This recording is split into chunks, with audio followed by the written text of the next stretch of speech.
आपके बच्चे गुलामी करें? नहीं मैं आपको 2 लाख रुपए देता हूँ, सुबह दोपहर शाम आपको गालियाँ दूँ, आपको मंजूर है? तो फिर हमें क्यों मंजूर है?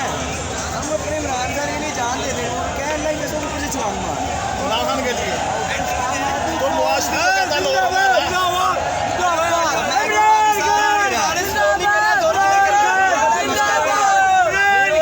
जिस रात इमरान खान उतरा था ना सीट से, उन्होंने अपना बेड तोड़ दिया था।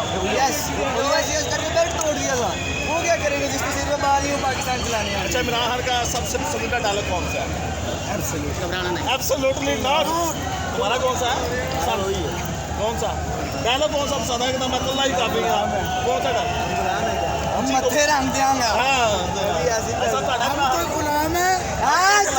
चाचा जिंदाबाद। आपका ऐसा इमरान खान का कौन सा पसंदीदा?